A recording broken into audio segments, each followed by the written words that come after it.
Welcome to Cupid's Logic, where love meets predictive intelligence. We decode attraction, conflict, attachment, and compatibility, so you can know if it will last before you commit. It's 2 a.m. You notice your partner's phone light up with an ex's name, and suddenly your chest tightens. What does that mean for the future of your relationship? Welcome to Cupid's Logic. I'm Craig Pruitt, and today we're going to turn that late-night knot into useful data. Are you ready for the truth? If you've ever lain awake wondering whether an ex is a harmless ghost in the machine or a slow leak in your trust tank, you're not being paranoid. You're being human. That worry is a signal. Signals can be measured, and once we measure, we can act. In about 10 minutes, I'll give you a compact behavior-first audit you can run in days, what to record, one short conversation script you can use, and 3 tiny experiments that reveal whether emotional residue is still there. No theatrics, no invasive spying, just observable behavior and clear interpretation. Why does any of this matter? Because relationships are systems, and exes are part of the system. When old ties remain active, they can create emotional triangulation, gray boundaries, or unresolved attachment. Those show up in behavior long before they show up as full-blown crises. Let's make this practical. 3 quick checks. Simple, but revealing. Contact. Then a 1-minute boundary conversation. Finally, we test emotional residue. I'll give you the exact things to watch for, and the words to say. I've seen this save people months of worry, and sometimes it saves relationships. Step 1. Contact. For 3 days, log the who, when, and how. Timestamped messages, note whether they're private or group, and flag timing, late night, during tense moments, or right after an argument. Little patterns add up fast.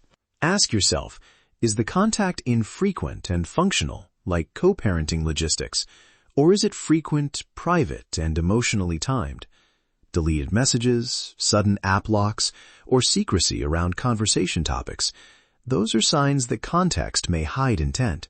A quick note, one odd late-night text doesn't mean doom. Patterns do. Look for repetition, not headlines. What you're testing is willingness. Will they listen, negotiate, and respect your discomfort without turning it into a battle? Helpful replies are specific. I'll avoid late-night messaging, or I'll tell you if we meet. Defensive replies, minimization, anger, or refusal, are data too. And yes, sometimes they'll still bristle. That's okay if the bristle softens into conversation. It's not okay if it becomes dismissal or punishment for asking. Empathy and boundary respecting are core predictors of whether trust can be rebuilt. Here's a real quick example. I worked with a couple where deleted messages were the clue. Not proof of cheating, but a habit that wiped away partner trust. Once they agreed to transparency and small limits, the anxiety dropped. That's repair. If the pattern continues despite agreements, that's a structural problem. Step 3. Emotional residue. Run 3 tiny experiments. Mention the ex casually and note tone. Watch tagging/commenting for a week, and pose a harmless hypothetical. If your ex asked for support tomorrow, how would you handle it? And listen to the scenario, not the rehearsed answer. You want to hear whether the person centers your feelings. Do they say, I get why that worries you. Let's figure it out. Or do they deflect with, you always overreact? The former is a green flag. The latter is a sign you may be bumping into unresolved attachment. Now, how to combine these signals? Think of each step as a lens. Low frequency, transparent context, collaborative boundary negotiation, and neutral emotional residue equals low risk.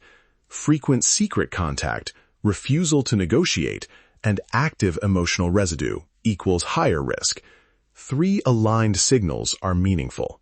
If you hit yellow, mixed signals. Set clear repair steps. A 1-week shared checklist, a short accountability check-in after 2 weeks, and a timeline for behavior change. Make the steps specific. What counts as progress, and who will check it with whom. A crucial warning. Do not turn this into secret surveillance. Run the audit with consent. Say, I want to try a short checklist together so we both feel safe. Are you open to that? If your partner refuses the audit itself, that refusal is information you should factor in. If repair is the path you choose, use specific measures, scheduled check-ins, agreed transparency around certain interactions, and small reparative behaviors when boundaries slip. If the behaviors don't change, you'll have clearer evidence to make a larger decision. Okay, quick recap to make this easy to remember. 3-day contact log, 1 calm boundary ask, 3 small emotional residue experiments. Combine outcomes into green, yellow, or red. Green, move forward. Yellow, set repair steps with timelines. Red, consider structural incompatibility. If you want the printable Ex-Influence Audit checklist, the 1-week tracking sheet, and PRISM-guided follow-up tools, go to cupidslogic.com and download the packet. Use it as a shared tool, not a trap. Let's get serious for a moment. Most people aren't trying to sabotage relationships. They bring old patterns. The question is whether those patterns are visible and changeable before you sink years into uncertainty. This audit gives you an early warning system so you can decide with clarity instead of anxiety. If this episode landed for you, head to cupidslogic.com, download the audit, and try the 1-week checklist together. I would love to hear your thoughts on how the test works in the real world. Are you ready for the truth? Thanks for listening to Cupid's Logic. Remember, you're not bad at relationships. You've been flying blind. I can relate. Take care, and we'll meet next time. This has been Cupid's Logic. Stop flying blind in love. Visit cupidslogic.com and let the Prism engine reveal what your relationship data already knows.